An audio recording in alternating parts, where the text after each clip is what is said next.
It inspired schemes like Sansar Adarsh Gram Yojana scheme at the national level and Grama Jyoti program at the state level. Adding a factor to the gap, the Canadian government also rewarded our founders with a famous Meritorious Service Cross Award. This honor is presented to Canadians who, through their exceptional professionalism and innovative actions, serve as examples and role models to the community. It is a great honor and privilege to have founders in our midst today, notwithstanding their age and health.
Plans, 7,000 plus borewells, 25 plus social anytime water kiosks, owned and managing communities.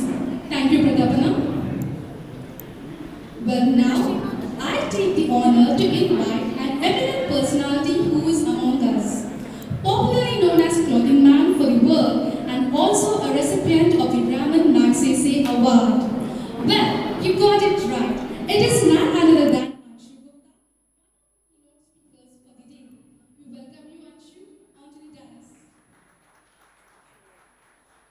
completed his master's in mass communications and economics and started his career as a journalist, joined corporate and then later founded Wound with a mission to make clothing a matter of concern to bring it among the list of subjects for the development sector. An Ashoka Fellow and the global ambassador of Ashoka, Anshu is creating a mass movement for recycling and reusing tons of waste material by channelizing it from the cities to the villages as a source for rural development. Thank you for accepting the request and gracing us with your presence. Now I request Director Sunita Reddy Akka, Bala Vikasa People Development Training Center to present the plan something to Anshu. Sunita Akka is a driving force of PDTC for the past 20 years, has been sharing the wealth of knowledge and experience developed over the years, implementing innovative, result-driven and highly sustainable community development projects with the development practitioners both in the country and across the world. Thank you, Sunita Akka.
जीवन दो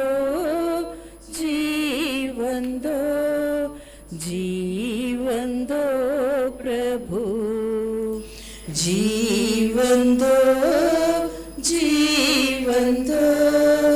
जीवन दो प्रभु, जीवन दो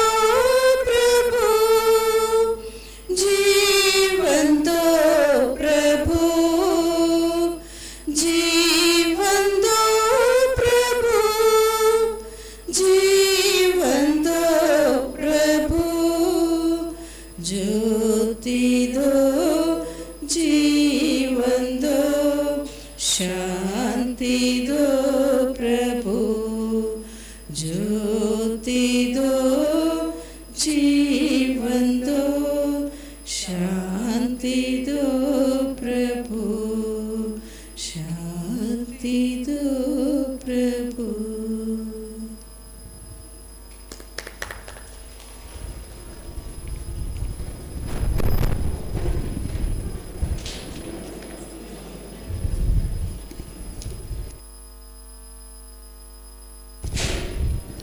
Thank you, everyone. Meanwhile, I request all the exhibitors to please assemble in the main hall. We'll begin the session very shortly.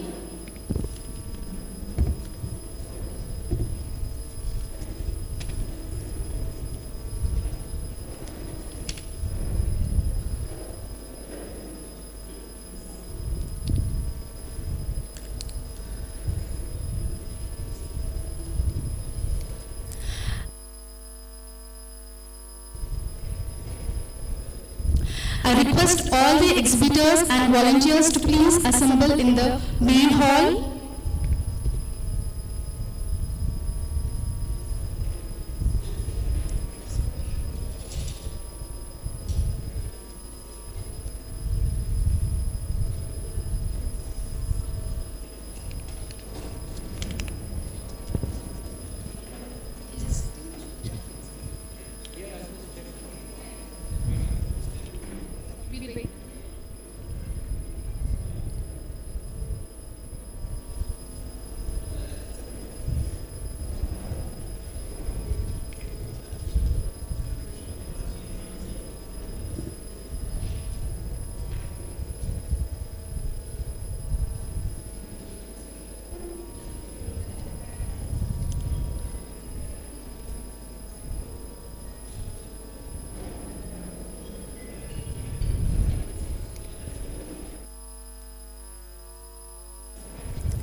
Well, our second keynote speaker, Padma Shri Dr. B.V.R. Mohan Reddy, is on the way.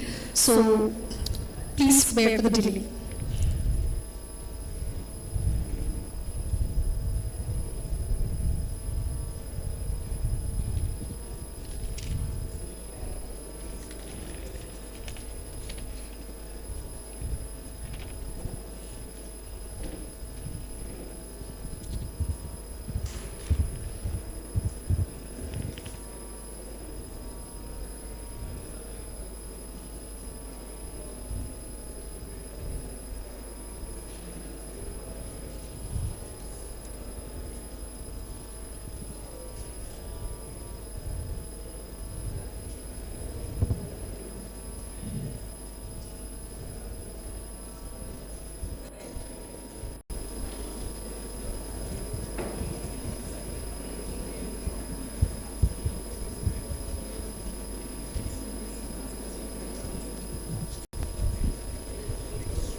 Well, the next distinguished keynote speaker to honor us with his presence is Padma Shri Dr. B.V.R. Mohan Reddy, an Indian entrepreneur and philanthropist, founder chairman of SANT, a global technology solutions company in Hyderabad.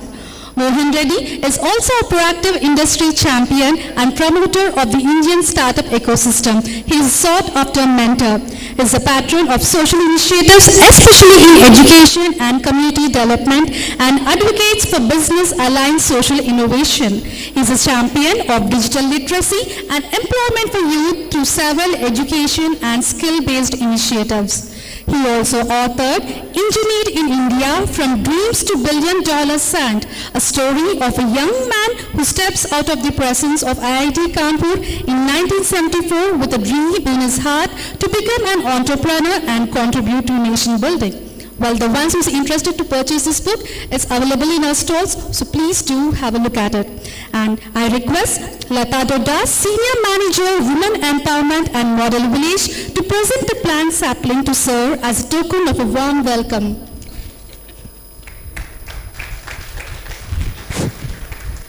Lataka, through her work, has inspired 3 lakh plus women, including 15,000 plus widows, empowering them intellectually, financially, socially, and politically through advocacy, capacity building, self-help groups, and entrepreneurship development programs. Thank you, Lataka. Well, now I would like to request Shauri Reddy Anna, Executive Director, Center for Social and Responsible Business, to welcome our honorable guest and provide an introduction about the organization and Impulse 2023.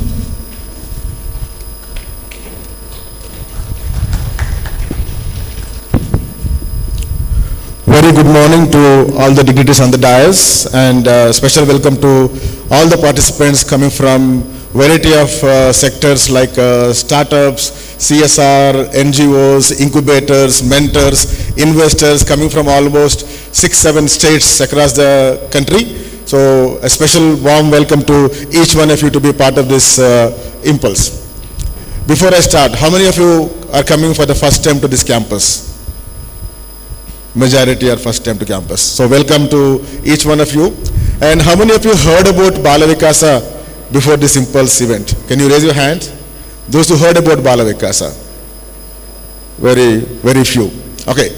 I'll just take 5-6 minutes to introduce to you who is Bala Vikasa and about today's event. So Bala Vikasa is one of the non-profit established by our founders, Uncle Andre and Auntie Bala, 46 years ago in 1977. Bala Garu hails from Reddypalam village in Warangal, and when she was studying in America, a foreign country, she met the French-Canadian Andre Gingras, and they got married, and they settled in Canada because Andre Garu is from Canada. And she, being from a village background, she knows all the problems here, and she wanted to do something to motherland. So she spoke to uncle and said, I like you so much, but I'm feeling for my motherland. And uncle said, you do whatever you want to do. And then she started a foundation by name Sopar in Canada and started to help her own village first with one of the first Intintik Nalla antaru kada, every doorstep water. 47 years ago she constructed the first water tank, and then there it started, and it's expanding to multiple places. And by 1991 the program volume became very big. Then they decided, let's have a legal entity in India so that we can better implement the programs. That's when Bala Vikasa was created in 1991. So Sopar in Canada and Bala Vikasa in India, both are the same organizations, same logo, same mission, same founders. And we are not a welfare organization, we are a community development organization. And not just community development organization, we are a community-driven development organization. And as an approach, what we do is, we build the communities before building the projects. Building a project could be physical, water plant, toilet, school building, all those are all physical structures. So before building those physical structures, what we do is, we build the communities. And what is building community? Mobilizing people, motivating people, creating leadership, so that with the unity, knowledge, skills, they can drive the development by themselves. So this is our core approach, and we are a outcome-oriented organization. And our headquarters is based in Warangal because Bala Garu hails from Warangal district. And coming to our activities, one of our big program is Women Empowerment Initiative, which was started 37 years ago, empowering women socially, economically, and financially.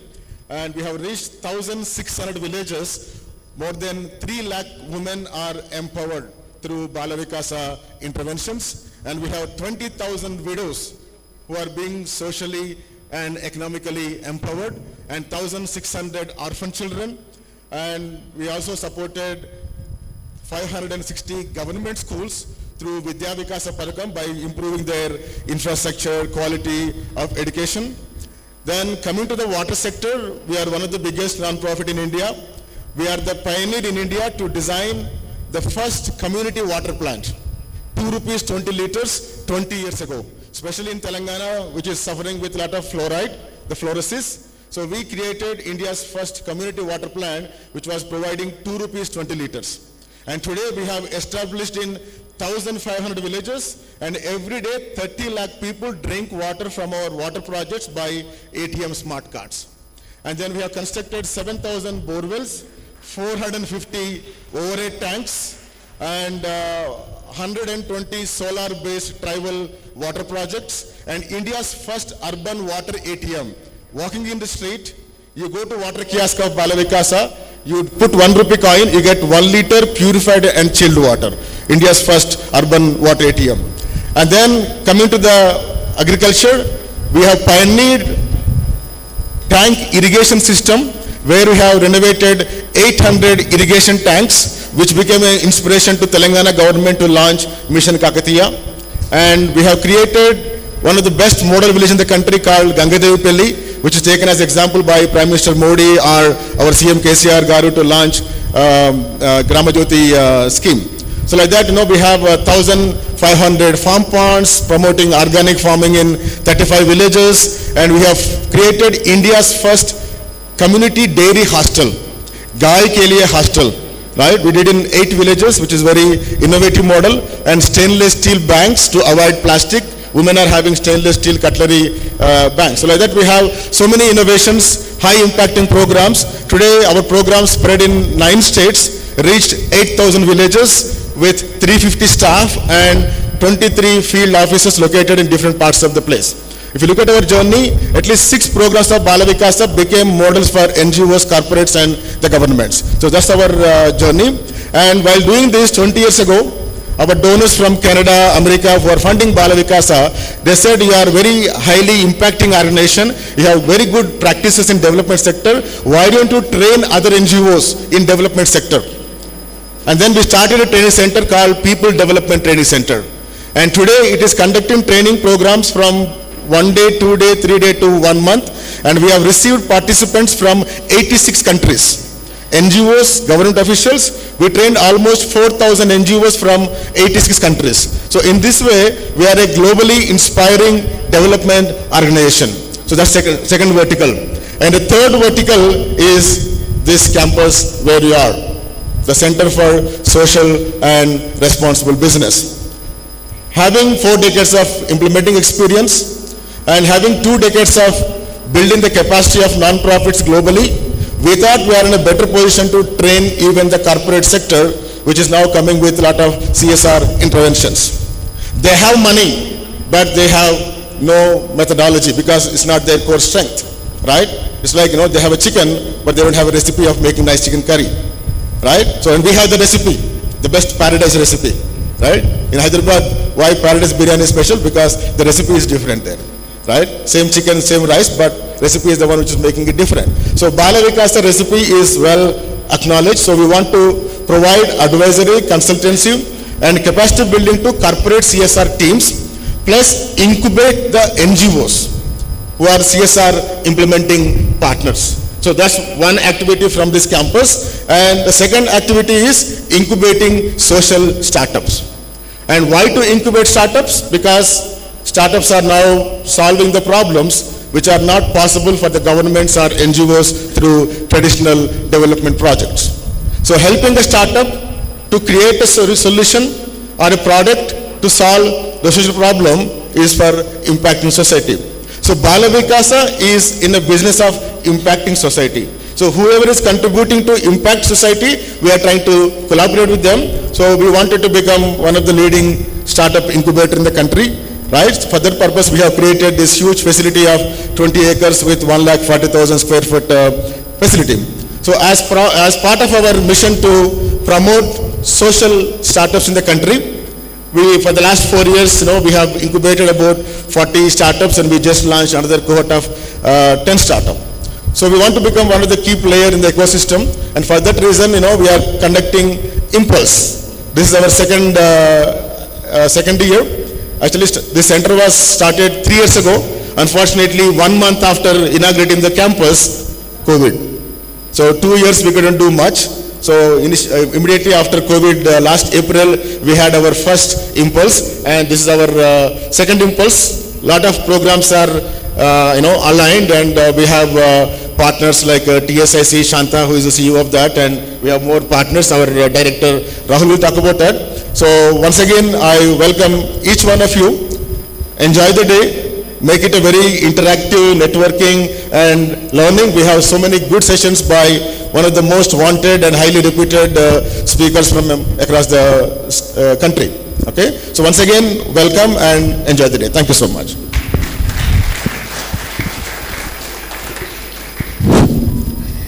Thank you, Shaurya, for your valuable inputs. I hope the organization thrives more under your leadership and guidance to become an example and inspiration to many more. Now, I take the privilege to invite our founder, Andre Gingras, to deliver the inaugural address for the day.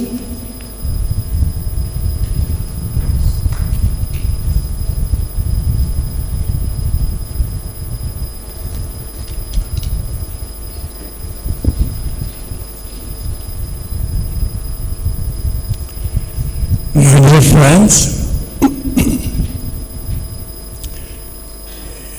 it is for me and my wife a tremendous honor to be with you this morning, to share with you our preoccupation, our worries, and our ineffective will to try to help our society, and specifically the Indian society. A few days ago, we had a budget in India. And reading the newspaper, I could see that the budget was quite well accepted. Of course, there are some weaknesses, but generally speaking, the people were satisfied with this new budget. However, there were criticism, and one criticism was that this budget was, unfortunately, an electoral budget, and there was aiming much more to the middle class people. The question is, but what about the 300 million people in need of everything, in need of, we used to speak about equality, but our organization put aside a little bit this concept to speak about equity. You're probably aware of this report published recently by Oxfam International, and speaking specifically about India. I would like to quote for you a few lines of this report.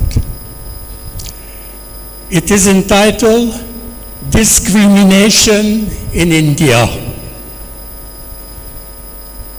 And it shows millions of people in India face discrimination on their basis of their gender, caste, and economic backgrounds.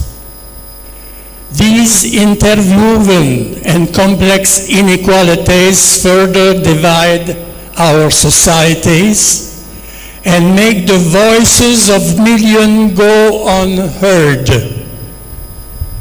Unequal societies tend to have higher level of inequality and poverty.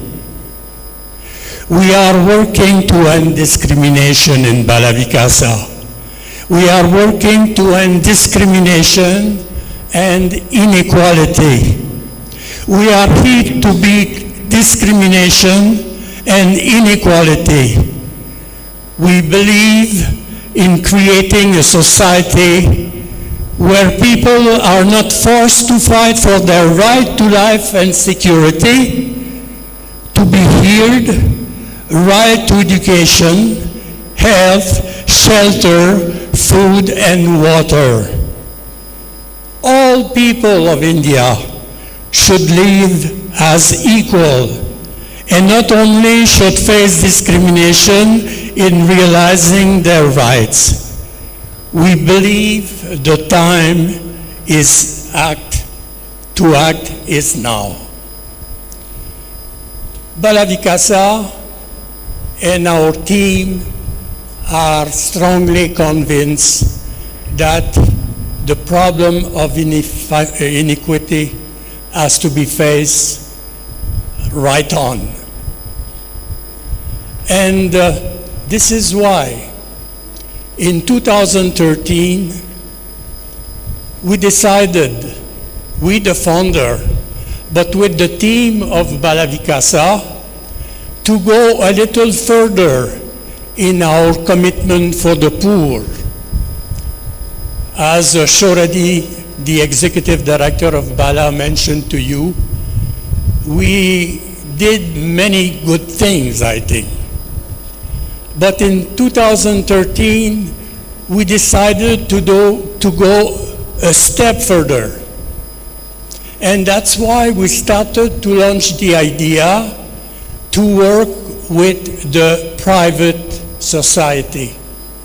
We, the do-gooders, decided really to learn from the corporation, from the entrepreneurs, and then in a kind of alliance with them to work together to face the inequality of this country. And this is why we build this center you are in. Now, Bala-Vikasa likes to call themselves an expert in community development. And when I speak to our staff, I tell them, look, fellows, as a doctor, as a lawyer, as an engineer, we, agents of change, have really to be professional in our trade, not the less. And therefore, at one point in our organization, as a knowledge-based organization, we reflected about our work. And we said, look, there are about 10 rules that we have to follow to really create sustainable development.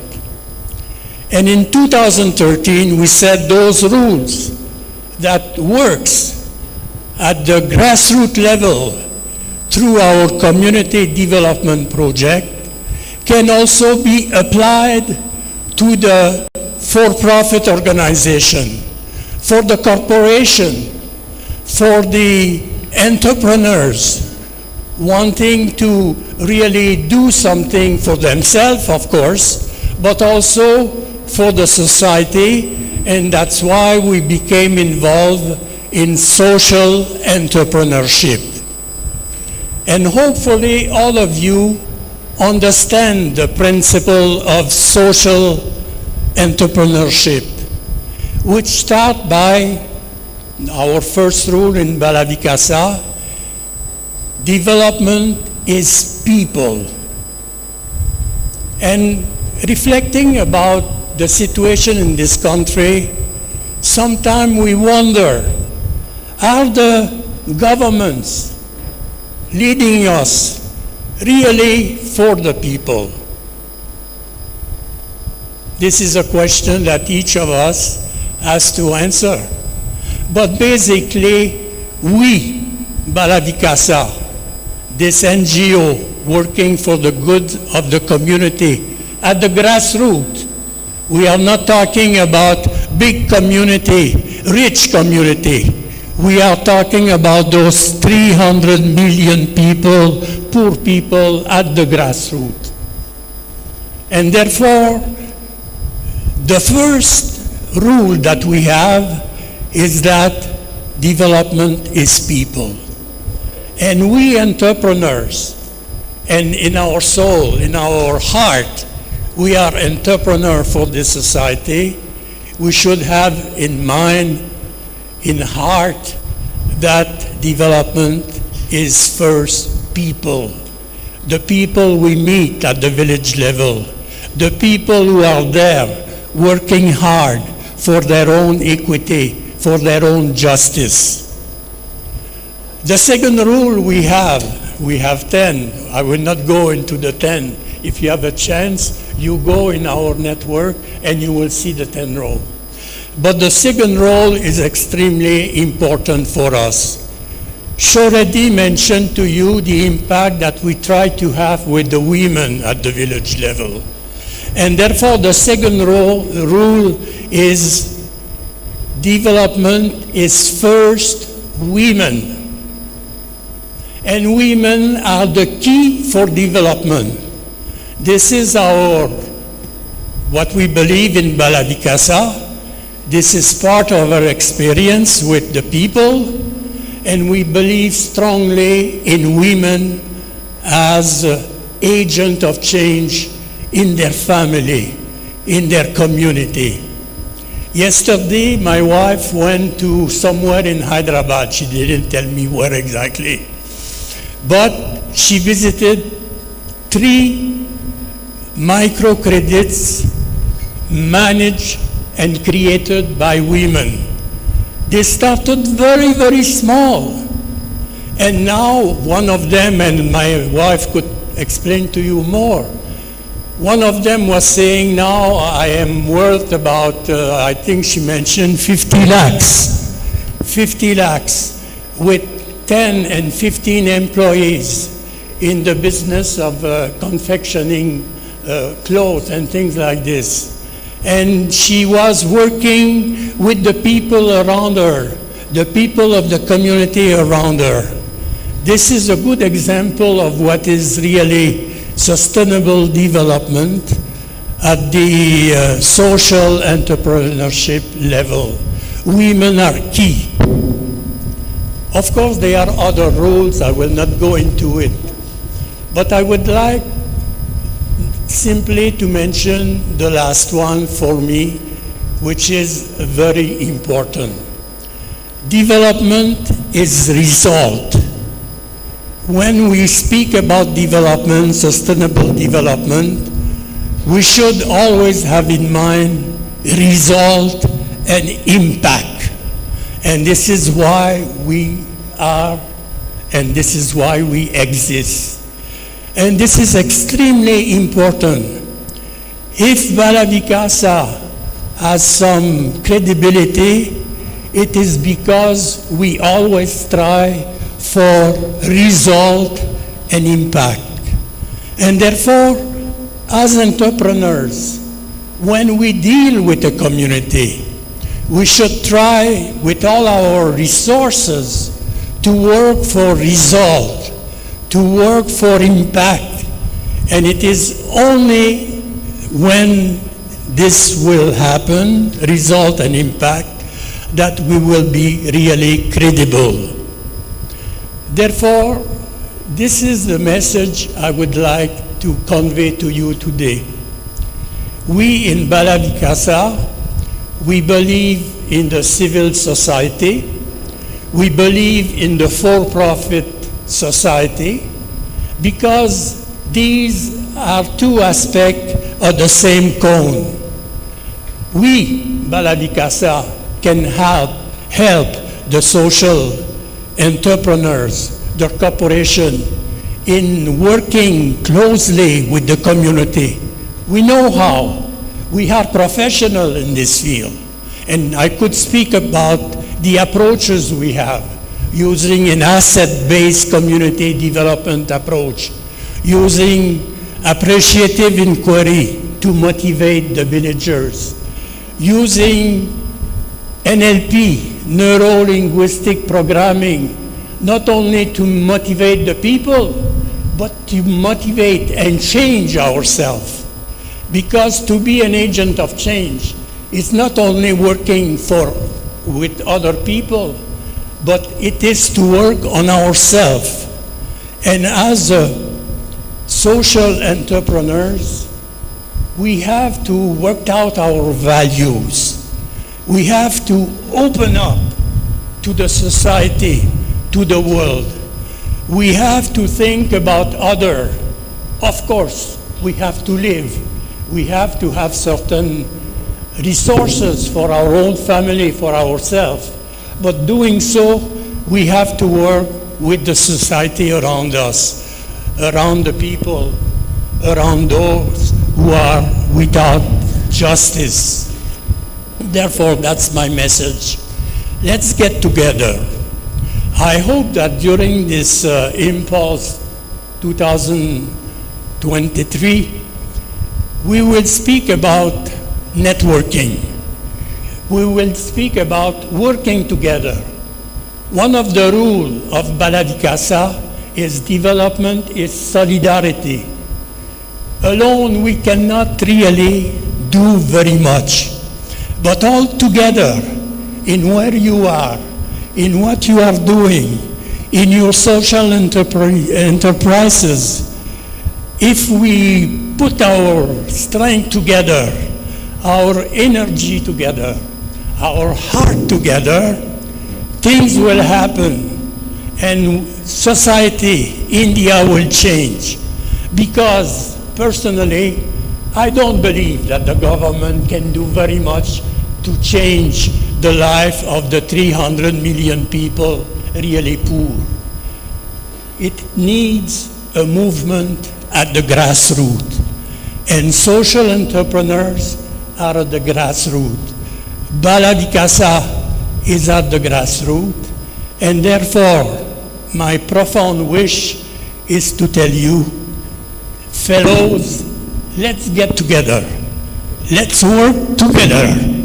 Let's be together to change the world, to change India, and to bring to this country more equity, more justice. Thank you very much.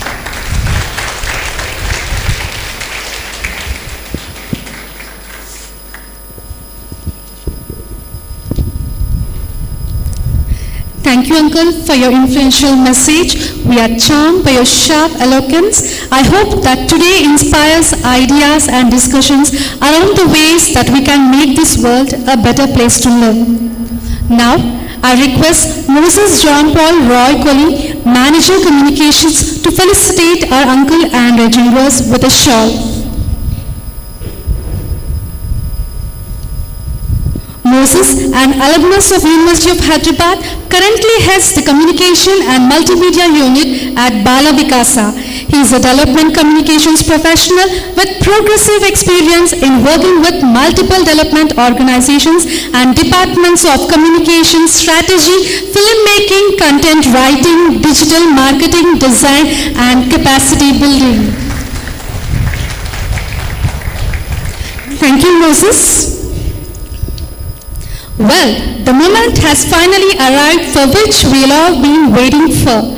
Friends, we rarely get this kind of an opportunity to listen to the words of a great personality like Anshu Gupta. So, let us have the privilege of listening to the message of the first keynote speaker for the day. It's my pleasure to invite Anshu to deliver the keynote address to the gathering.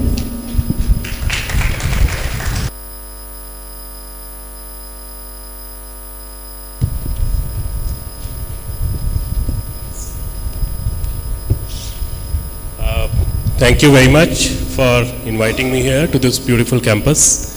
And I'm also told to share my personal story. And it's interesting because, I often tell people that when we started, we didn't even know how many E's come in entrepreneur.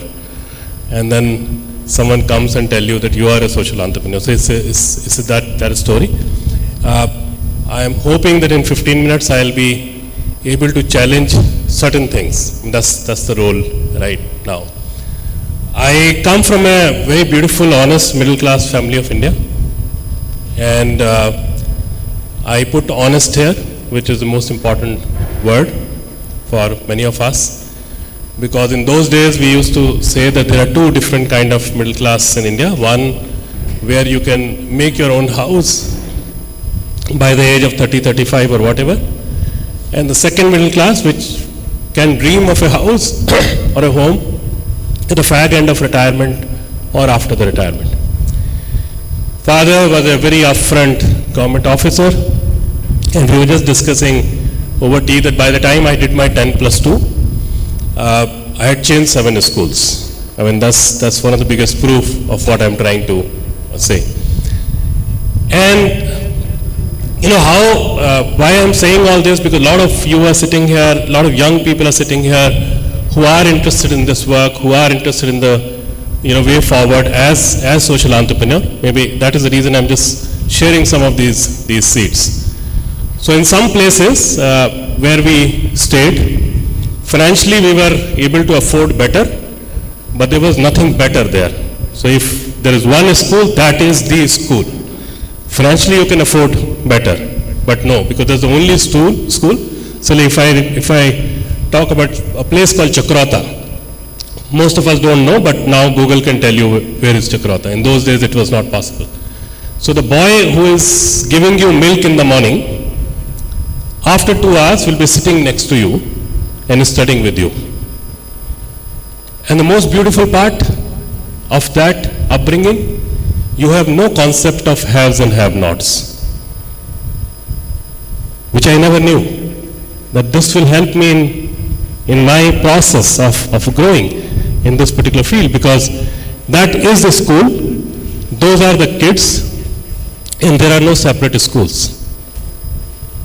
There is no one who is privileged, who is underprivileged. We all are just kids, we play together. And many of us must have done that when we grew up. Then I come to Delhi after all this in 1990 to do my mass communication, and meanings start changing. So in the smaller town, the beautiful city of Dehradun, footpath is a place to walk. In the city of Delhi or Bombay or Bangalore or Hyderabad, footpath is about life. People cook there, people live there, people spend their life. In a city like Dehradun, red light is for traffic.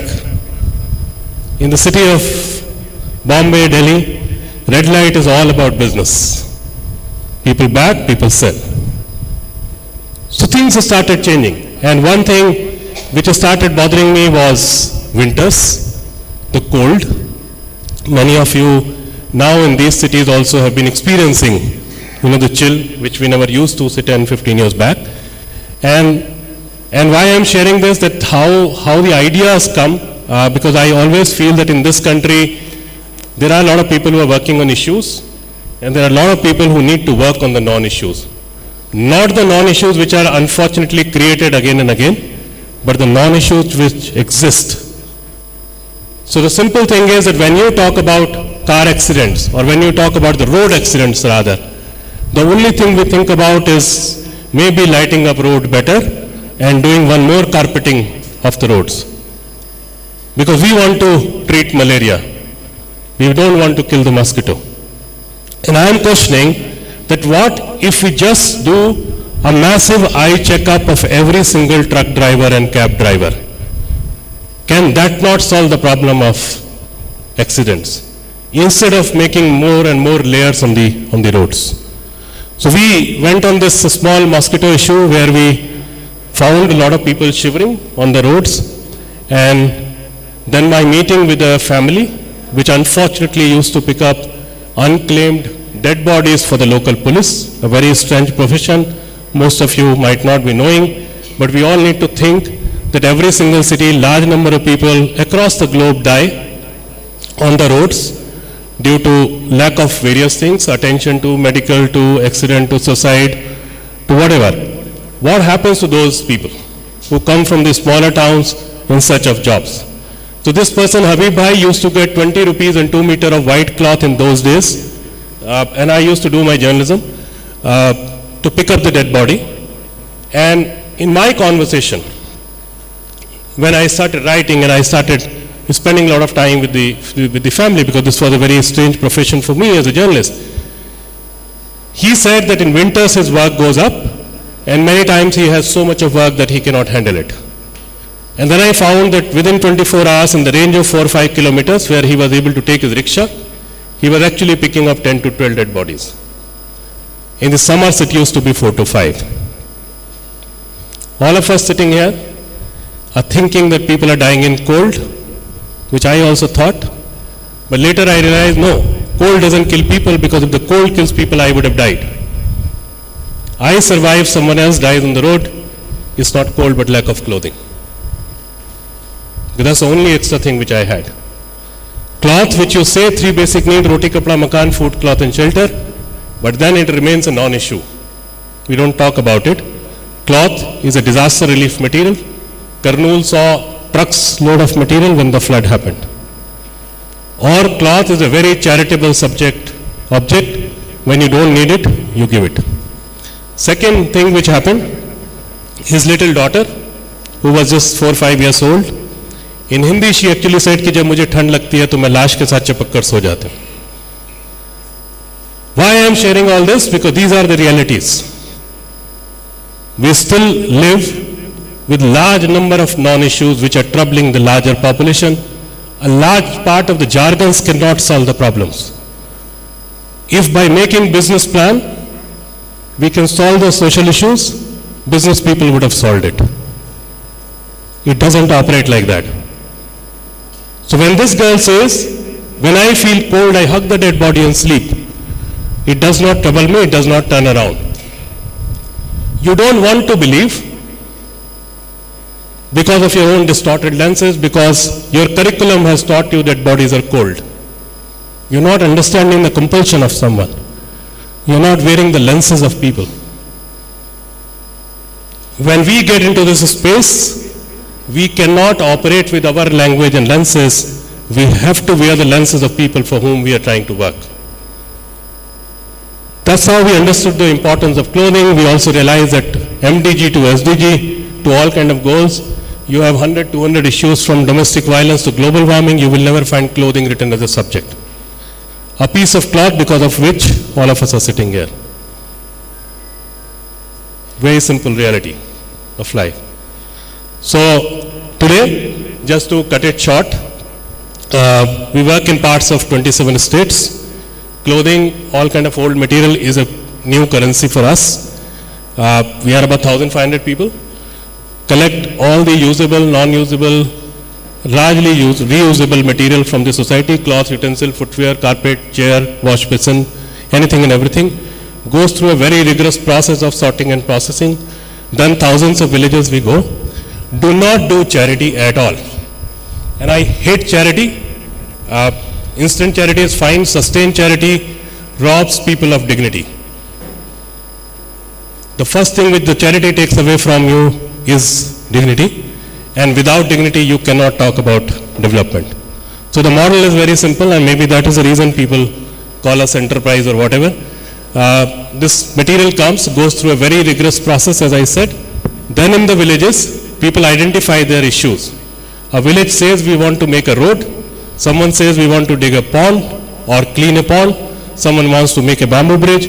With their local wisdom, local resources, they create that. After a few days of work, they receive this beautiful family kit created out of this material, collected material. So the barter economy is revived with two new currencies. On one side, it is the urban surplus material. On the other side, it is the wisdom of the community and the need of the community. Decision making is in the hands of people. And why I am counting all these things, that going forward, if we want to take the route of social entrepreneurs, There are certain things which we need to change, and I'll list those 2-3 before I go. Most important part in this model, the decision making is gone to the people. I am not going and saying that every village will have a road. Let the community decide what is their priority. We might call it a want, but that's the need. We have logic, no right to say that it is want or need. Let them decide what is their need. And because they make it, they maintain it. Because there is a sense of ownership. So, in my opinion, social entrepreneurship is one of the way forward. It is not the only way forward. We cannot talk bad about the NGOs, about the social sector, about the social activists, because social entrepreneurship is a new buzzword, and all these buzzwords keeps coming and going in the market, because the market has to grow, market has to survive. Let's be very respectful for every single person who has contributed and brought us to this space where we can even talk about entrepreneurship. Very important part in going forward, we will have to work on ourselves. We will have to change our language. We will have to come out of these demeaning words like donor and beneficiary.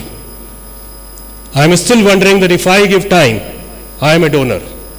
If the community gives time, they are still called beneficiaries. If I put in my skill, I am a giver, I am a donor. If the community gives a skill, they are still beneficiaries. How can we have such double standards?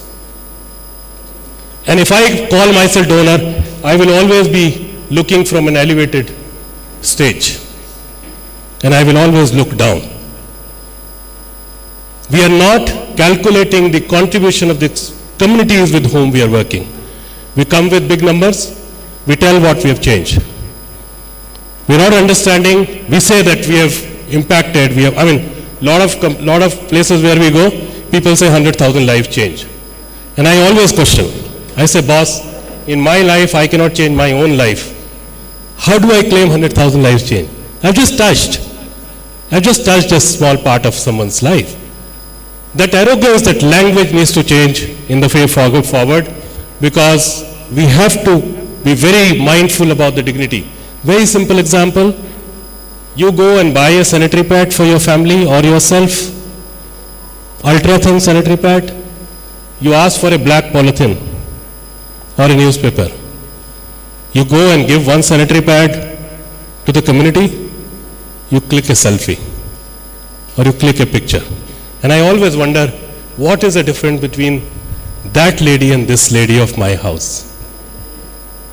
So if we want to progress in the world, more than working on other people, I believe we have to work on ourselves. And we have no option but to do it, because post-COVID, as I always say, there is nothing like post-COVID. For all of us who are sitting here, everything is with COVID. Because COVID was not just a health disaster. We need to be just aware of two things. One, anyone who has food in the plate in the night, say tonight, a place to go, office, school, college tomorrow morning, someone who didn't go to the hospital, or someone who went to the hospital and came back, let's consider it our second life. And that's why it's important to give back, to pay back. And second part, when the world was going through the toughest phase, the ultra-rich innovated space tourism. We belong to, unfortunately, that part of the history. So the problems of the society will be solved by this gang of people, not the people who are sitting with tons and tons of money. Thank you very much.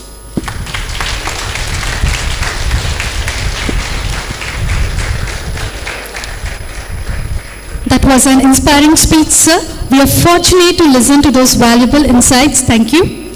Now, I request Manjula Tatireddy, Manager, Widow Empowerment, to felicitate Anshu with a shawl.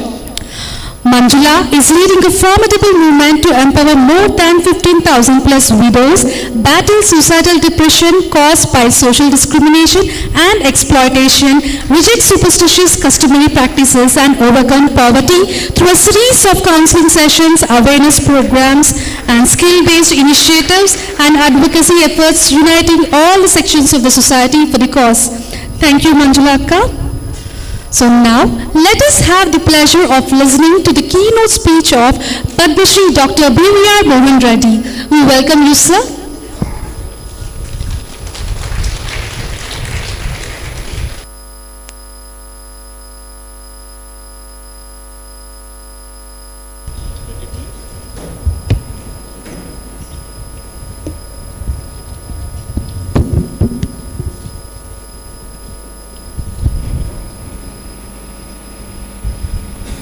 A very good morning to all of you, ladies and gentlemen. Let me first thank Bal Vikas Center for inviting me this morning. I was not aware of this hidden jewel in Hyderabad till I drove into the campus this morning. Certainly the people behind creating the Bal Vikas Center, Mr. Andre Gangres and Bala Tigraga. I don't know whether I got it right or wrong, madam, but let's applaud them for all the good work that they're doing. Amazing work that you have done, both of you. Thank you.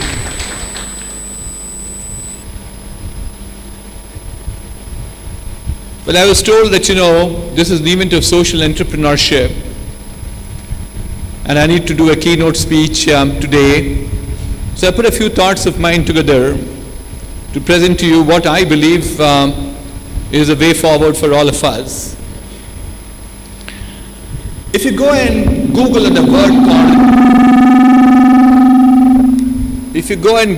word called entrepreneurship, you'll find three elements coming out of it.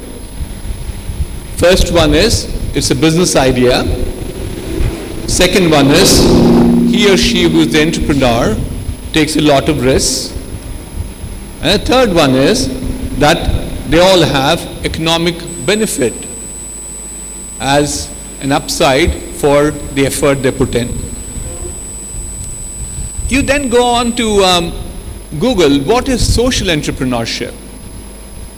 It tells you all about creating sustainable, human-centric, resilient economy that achieves growth, inclusivity, and equity. Let me prove that even entrepreneurs do this. I think Mr. Anshu Gupta talked about social entrepreneurship is not the only way forward. There are many other ways of doing it. So I go back to the basic itself to say entrepreneurship itself is doing a lot in terms of making sure we do nation building and societal support. Here is the proposition I have for you. We said, they start taking risks with an economic value. I'll tell my whole story. I just wrote a book. It's all public information. It can be validated. I started a business with 20 lakhs of my money, which in effect in old days, 30 years back, it was $80,000. That was the equity with which I started the company. Fast forward 30 years, what's the value of the company today? It's 10,500 crores. So economic value was created. It was not just created for me. I have 28,000 shareholders in the company. We created wealth for the people who trusted us. We just not did that part of it. I'll go one more step forward. We also shared the wealth that we created with the wealth creators. The wealth creators are my employees, or we call them as the associates of the company. So having said that, we entrepreneurs do the wealth sharing, let me move on. How do they participate in nation building? A crying need for this nation today is all about employment. Entrepreneurship entrepreneurs create jobs. My company created 16,000 jobs so far, 16,000 high-paying jobs. Isn't that nation building for an entrepreneur? I don't know, some of you may be and some of you may not be familiar. In 1991, this country was in the middle of a disaster very akin to what's happening in Sri Lanka right now. We didn't have an ability to pay our foreign exchange. What were we doing? Sheepishly, the then Prime Minister, Mr. P.V. Narasimha Rao, was smuggling gold from India to Bank of London to pay for the debt we had. We did a number of policy decisions, but who came and rolled up the sleeves to build the foreign direct inflow into this country is entrepreneur. What did we end up ourselves? We ended up $550 billion of free reserve that we have for this nation today. What did companies like us do? In the last 30 years since I founded this company, we earned $6.5 billion of net foreign exchange for this nation. Isn't that nation building? Truly, number of us, it's just not me, number of entrepreneurs, number of corporate, I'll probably extend it further, believe that for our success, there are 4 pillars. Not many people recognize what the 4th pillar is. Let me therefore call them out one after the other, except for the fact that I can't call all of them together, I'm just sequencing them. You require a customer to run a business. You require an investor to run a business. You require people to run your business. We call them, as I said, associates. But equally important, who makes the company successful is a society. I went to a government school. When I went to school, the school fees was 10 rupees a year. I went to a government engineering college when I paid 500 rupees as my tuition fees. So who paid for my education? The teachers didn't go starving. They did not go dying. Who paid for it? The society paid for it. You all paid for my education. So therefore, the corporate does believe in terms of their responsibility to ensure that we pay back. So on 3 counts I said, whether it's employment generation, 4 counts, wealth creation, foreign exchange earning, social responsibility, entrepreneurs also have a social responsibility that they fulfill. Here is a good example. I think here is a good example of what we do in CSR, because I'm very aligned to what Mr. Andres said, all about empowerment, inclusion of women, accountability, impact, and so on and so forth. So my budget in CSR is fairly small. It probably is averaging around $2 million for the last 5 years. Every year we spend about $2 million. But here is what we created as an impact. We got 28 government schools under our management. Not for 1 year, 2 years, now it's about 12 years. We did enormous amount of work in understanding what these schools are. It may sound very mundane, but here is one good example. I personally walked these classrooms 12 years back, found something very amazing. As you move up to the higher classes, the girl child population becomes fewer and fewer. We went back and looked at the school register to check on what's the average girl child population in school. Less than 15%.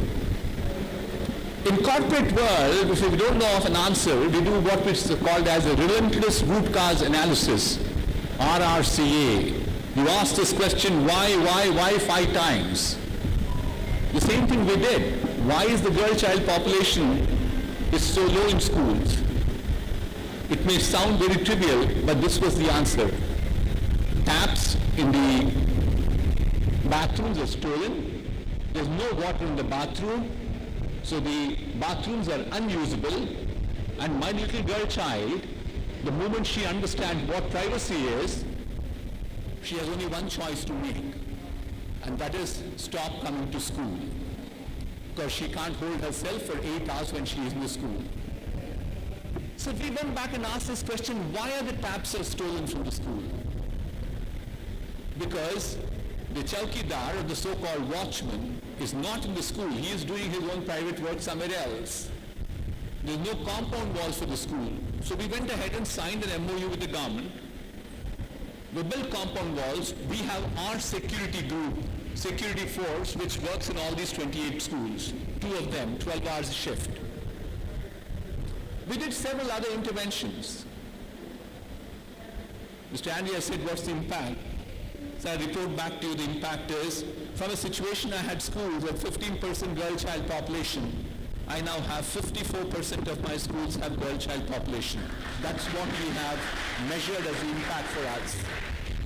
So therefore, I think whatever we need to do, we need to definitely measure. We measure to manage ourselves.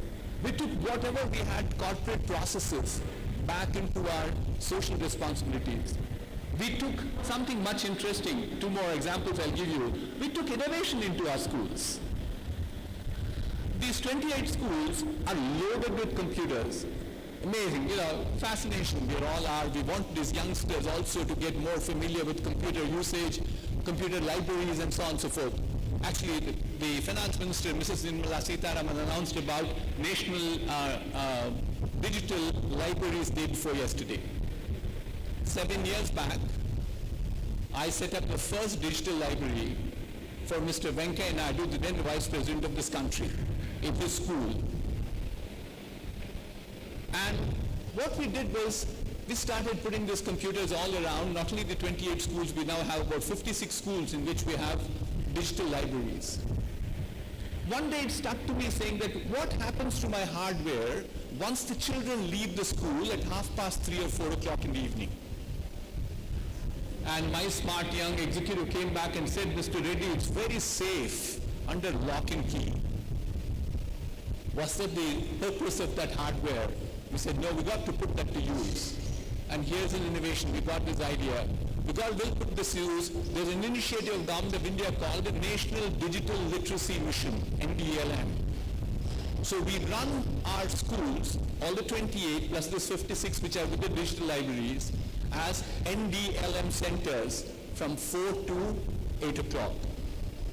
In the morning, when we have children who come to school between the age group of 6 to 16 years, in the evening, I have from 16 years to 60 years.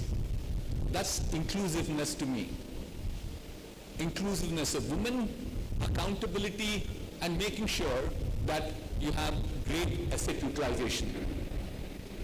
We thought about a third one, which we could not scale because of the COVID, but we still have one which is working very well for us. Is that, how many of you are aware the GER, or the gross enrollment ratio in this nation going for higher education is only 24%. 76% of our children stop studying after 12th grade. What happens to them thereafter? They all go and get employed without having any skills.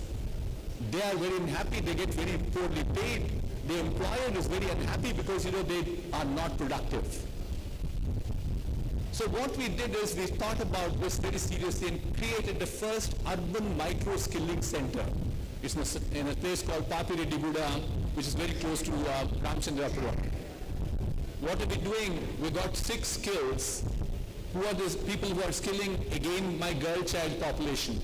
People who have passed or failed the 12th are now skilled in bedside assistant, confectionery, tailoring, the 3 more. And what is the outcome of this? I believe we have taken a measure of it. These people get paid 50% more than the normal untrained people, and we have 100% placement. And we are now churning out 300 people every 3 months, or so far we have probably done about 3,000 of them.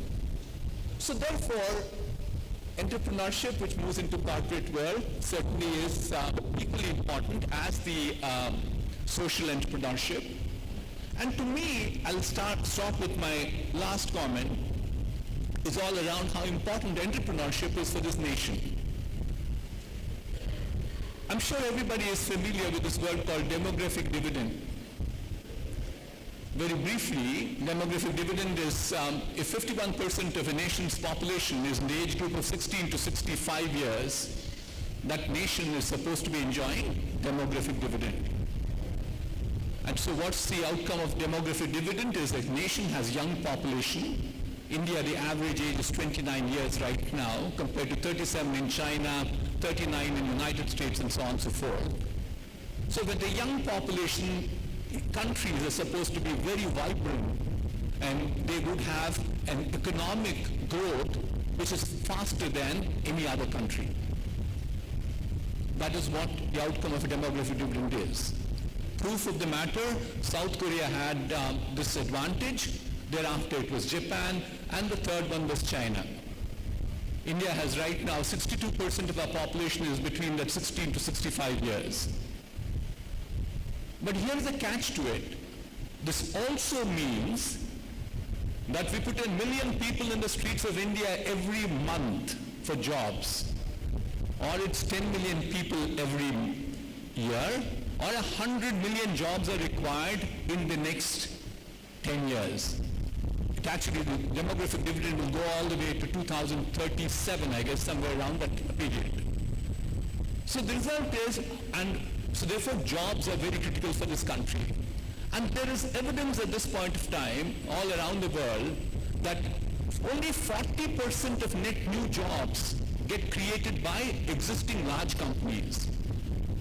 Who creates the other 60% of jobs are the startups, the small and medium enterprises. So there's enormous amount of need to provide more amount of momentum. We're all talking about certainly about 84,000 startups are there in India in the last 4 years. This is the DPIIT statistic which is going all around right now. But to give you a flavor, if you were to hit that number called 100 million jobs, 10 crore jobs, we need to create 500,000 startups every year. So the result is entrepreneurship is extremely critical for this nation. And it's also, but at the same time, it is happening at the necessity is coming at a very opportunistic time. Why do I call it opportunistic? 2 reasons, and then stop after that. One is my favorite, which is technology. Technology is at its best. Today, technology is eating every industry according to us. You go back and Google around and find out which are the largest market cap companies in the world. All the 5 will be technology companies. The first time a technology company appeared in the top 5 market cap companies in the world was in 2006. So the flood started from 2006 onwards, where technology started overtaking. We're seeing adoption of technology is much faster. It took 105 years for electricity to reach out to 90% of the population. 65% of the universe population got mobile phones within 20 years after their launch. And certainly we see technology is also dropping the prices dramatically. Drones used to cost 200 times what they're costing today. A genome testing was costing 1,000 times what's costing today 20 years back. So therefore, you are seeing enormous amount of disruption in technology, and technology disruptions lead you into opportunities. It's a threat for existing large players, but it's an opportunity for a fresh mind, a young mind who wants to start a company. And I also think entrepreneurship is the right opportunistic movement, because you have a government which is very supportive, the environment which is very vibrant. Shanta is here from our Telangana State Innovation Center. And what is she doing? Actually promoting innovation and in the school systems, in the education system. Never heard about, for people like me who went to school, that innovation was a word we thought about. We have an ecosystem which is called a T-Hub, T-Works, it goes on. TSIC, of course, and then TASK. Not necessarily just in Telangana, the whole country itself. At the nation level, enormous amount of changes coming in terms of bringing ease of doing business much better and better. So timing could not be any better to start entrepreneurship. Whether it is social entrepreneurship or it's an entrepreneurship as entrepreneurship. So I'll leave those thoughts with all of you. Thank you very much for listening to me and thank you for giving this opportunity.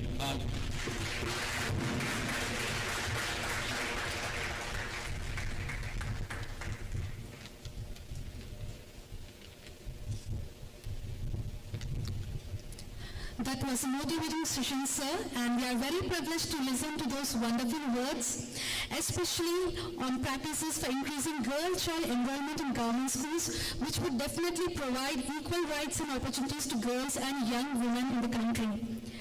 Well, I'm also happy to share that Bala Vikasa has also adopted 540 schools, providing to them digital libraries, computer skilling and science labs in the state of Telangana.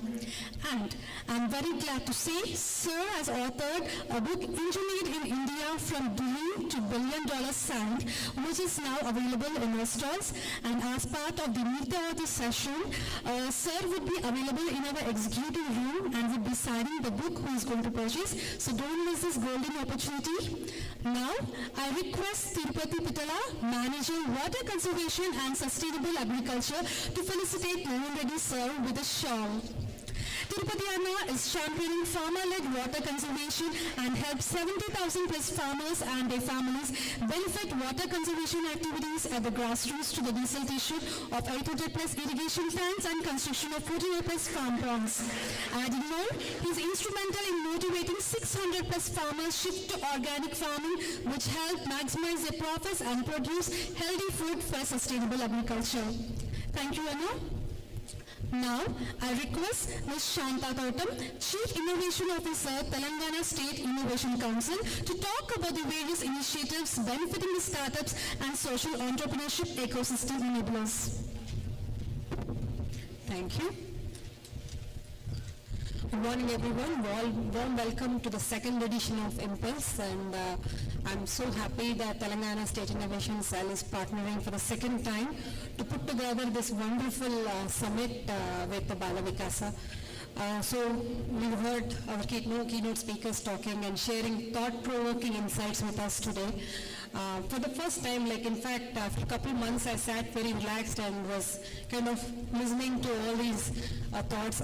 We are always running behind a lot of initiatives and ensuring, what we are supposed to do on a daily basis. Telangana State Innovation Cell is the brainchild of our Honorable Minister KTR Garu, and the beautiful mandate, the vision that we are working towards is to build and nurture the culture of innovation across the state. You heard it right, across the 33 districts of Telangana. So the mandates we are working on, as BVR sir mentioned, innovation in school systems. We do handhold all the students across the state, across especially the school children from Jilla Parishad High Schools. There are 25,000 schools in Telangana. We teach students about problem identification, coming up with innovative solutions, what is design thinking, what is empathy, how would you create prototype and move those prototypes into the market. It's a beautiful mandate. We've been working with almost we sensitized 50,000 plus students, especially students from Jilla Parishad High Schools. So the innovation aspect, how would we create the mindset? The creation of mindset is the key. Once you create the mindset, then we create the pipeline of entrepreneurs who feed into the beautiful innovation system that we have created in the last 8.5 years ago. When the state was formed, Telangana being the youngest state of India, there were only 2 to 3 incubation centers. Now, fast forward 8.5 years, now we have 50 plus incubation centers in Telangana. Who are the entrepreneurs? Where are we getting all these budding entrepreneurs from? So we wanted to create that pipeline. The mindset shift has to happen. As Mr. Andrew mentioned, grassroots and social entrepreneurship go hand in hand. They intertwine, right? So we work with grassroots innovators. We work with social entrepreneurs. So we help a lot of these rural innovators who are innovating on a daily basis. We scout and identify them. We have our flagship program called Intinta Innovator. That's our logo, Telangana State Innovation Cell, and the tagline is Intinta Innovator. Our IT Minister, KTR sir, always believes in this. The youth from the tier 2 and tier 3 cities, they have a lot of fire in their belly. They innovate, but how would we kind of capture them, their mindset? We scout and recognize these innovators, and every year we showcase their innovations. The mandate, unofficially we have our mothers as our innovators at home, but we wanted to officially scout innovators who are thinking outside the box, who are solving social problems and also grassroots level challenges. The other one is we work very closely with government officials, and we sensitize government officials on what is innovation and entrepreneurship. We showcase a beautiful ecosystem that we have built in the 8.5 years in Telangana. Telangana is one of the top performers when it comes to the innovation ecosystem and also the best practices that we have in place. Having said that, although we are working very closely with grassroots and social entrepreneurs, we thought government, when I say we, it's government of Telangana, very progressively thought about building and strengthening the social entrepreneurship ecosystem also. So we are working with international organizations on how would we kind of bring that culture of social innovation and creating that ecosystem by partnering with relevant partners across the globe. In fact, we thought of establishing innovation ecosystems explicitly for social entrepreneurs. So we have IT towers in 5 districts of Telangana. When I said we look into state as a whole, then we are going and establishing IT towers in other districts of Telangana. 5 are already established and 2 more are upcoming. So in these IT towers, this is not only for IT companies to establish their shops, but we are also focusing on how would we have some incubation space explicitly for social entrepreneurs. We are putting together some funds to help these startups scale up. We are also creating skill development programs for these social entrepreneurs. But the bottom line is everybody is thinking about how do you define social entrepreneurs? How would you measure the impact, right? As Anshul said, we have to get into the lens of the user, like the beneficiary. What is that impact that we are creating? So we are creating. Government of Telangana has done a lot of first of its kind of programs or initiatives or organizations. But for the first time, we are building a social impact model that will assess a social startup. From the very aspect of defining what is a social startup, what is the impact it is creating, how would we assess, like if there are like a pool of social startup, which is the best startup? Which startup has to get the funding support, all the resources required for them to scale up. So Government of Telangana is putting together this model, and we will be very soon releasing this model for not only the stakeholders from Telangana, but across India and also international ecosystem to leverage this model. So we are doing phenomenal stuff, and this is the stepping stone. We never get into a complacency saying like we have achieved what we are supposed to do. It's like one step at a time, and great opportunity to work with Government of Telangana. I've been part of this ecosystem for past 6.5 years, in the last 8.5 years of the state's formation. And thank you so much to all the guests on stage and off stage for joining us today. And please, there are fabulous sessions lined up today, the panel sessions, the master classes. And I wanted to even put this in front of you guys that we scouted best innovators who are working in the social space, some startups which are working in the social sector. Please go talk to them, understand like what is the fire in their belly, why are they coming up with these innovations, why are they solving all these problems. I'm sure some of you guys will be going back with that motivation. Eventually you might give up your corporate jobs and get into this space too. That is my intention. Sure. Thank you so much for this opportunity, and all the best. Thank you.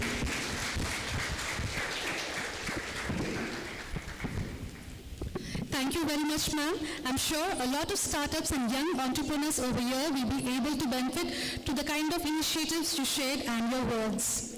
With equal pleasure, now I extend a hearty welcome to Senior Director and Head, Bala Vikasa Center for Social and Responsible Business, Rahul Bharadwaj, onto the stage to share his valuable insights about Impulse 2023 and what a social expo holds for everyone.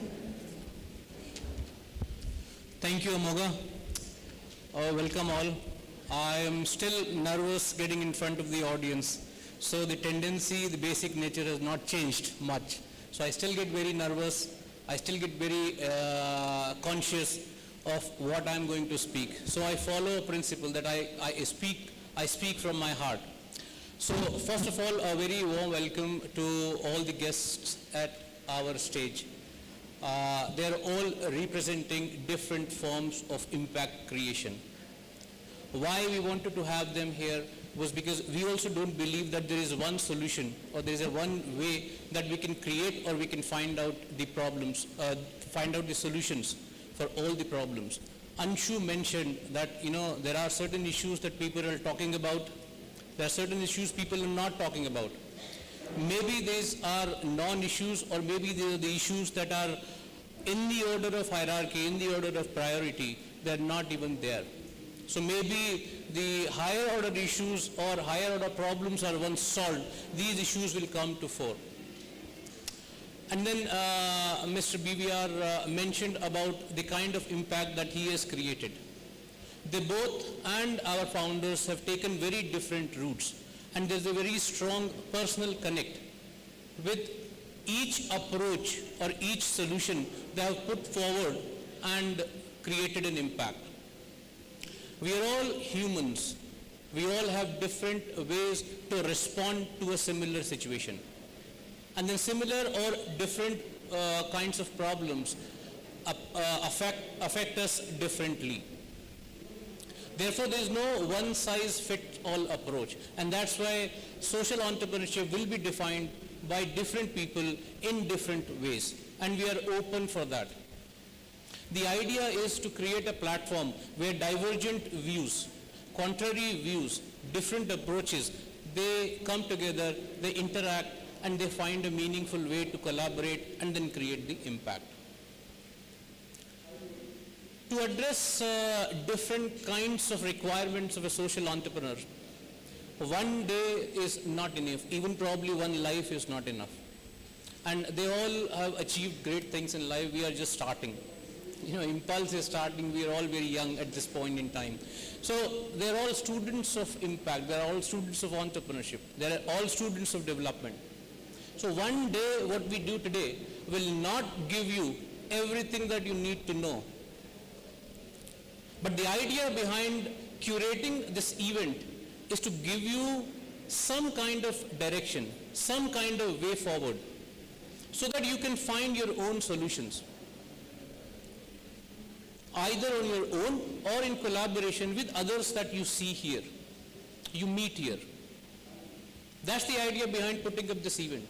This is the second edition of the event, and in terms of what we are seeing, it is better than what we did last time.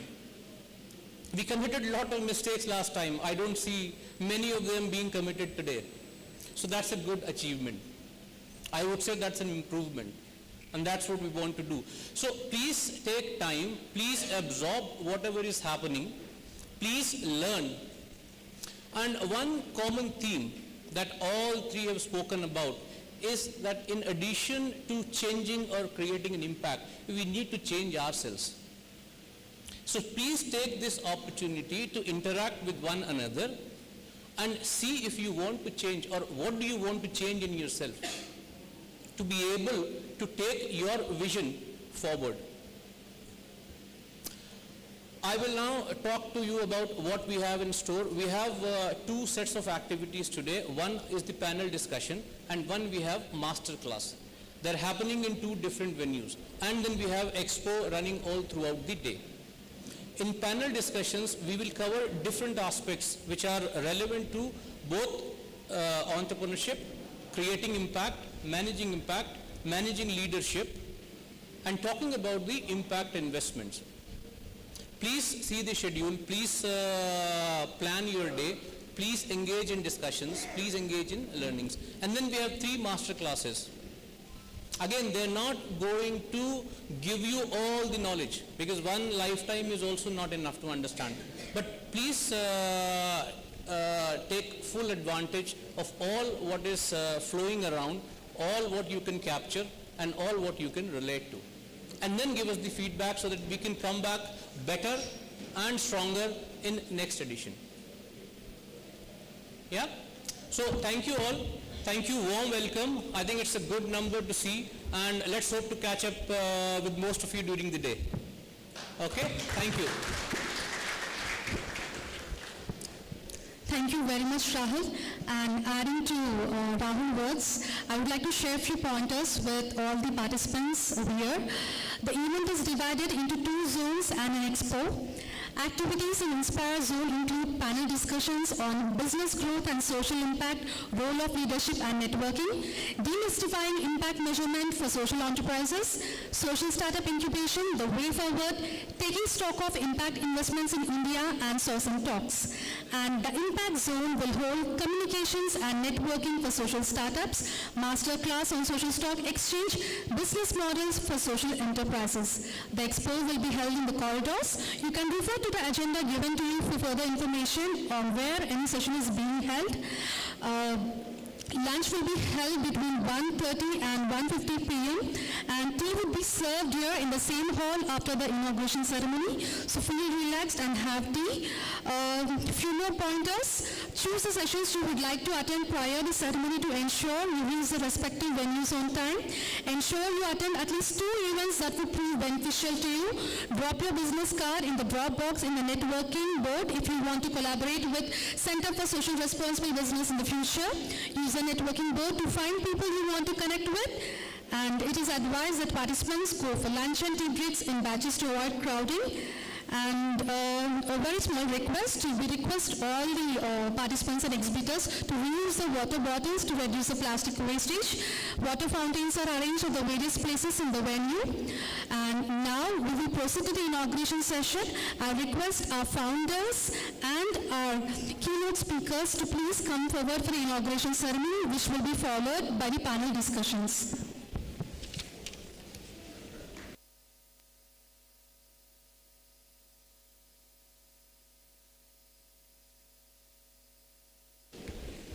So there are various stalls that are being exhibited from